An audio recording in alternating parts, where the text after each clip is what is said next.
We need something bigger than ourselves because we don't always have a compelling fire to fight, do we?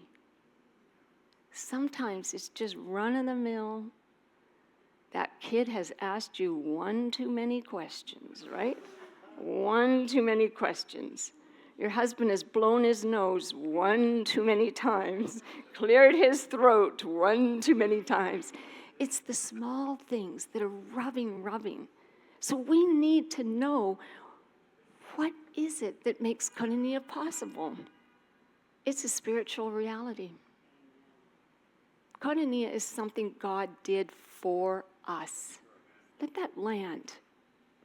Because sometimes we think we need to make it happen. This is the key for your relationships. This is how you can reset.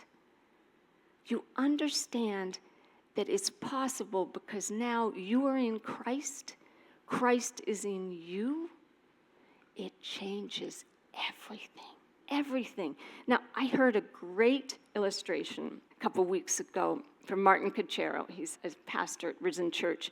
He gave this fantastic illustration. Let's have that slide of our solar system. Does anything come to your mind when you look at that? The sun is in the middle, and the planets are orbiting around. Any lights going off? This is our spiritual reality, you guys. Christ is in the center, therefore we can get along. Okay, you guys, this is really good news.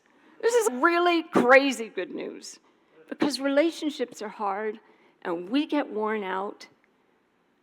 But it's a spiritual reality. We've been given a gift that no other people on earth can do. When Christ is in the center, the orbits work, right? They all stay. The magnetic pole of the sun, the protection, it all works. What would happen if one of those planets decided to pop out and be the center for a little bit? I need to have some circumstances work out around me. I need to have some people cooperate with my orbit. Has anybody ever tried to make people or circumstances work around you? Parents? How does that go? You have a plan for the day, here it is, operate around. I don't think so. It's not human nature, right? But our key is that when Christ is in the center of this orbit, these planets affect one another. The moon, the magnetic pull for the moon helps the waves go in and out. Now, let's not get into science. I already blew math. We're not going to go into science, but we'll have somebody share about that. But it's so crucial to see the only way this works is if we keep Christ the center. Then we affect one another in beautiful ways that he's designed.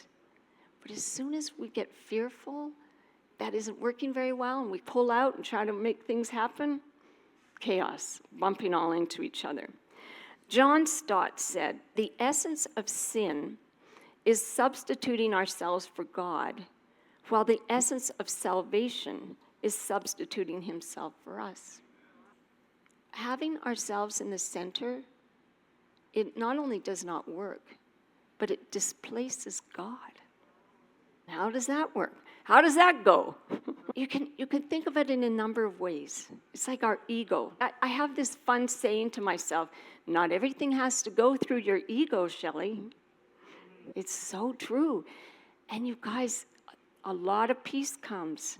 When I'm in the orbit, when I can really stay in that magnetic pull and that beautiful peace, it's not that circumstances work out, right? They don't.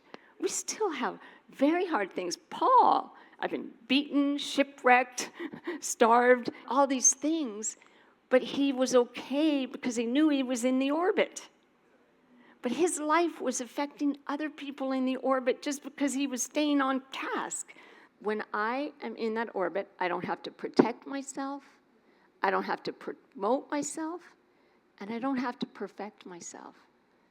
The humility of traveling, having him as the center, takes away a lot, doesn't it?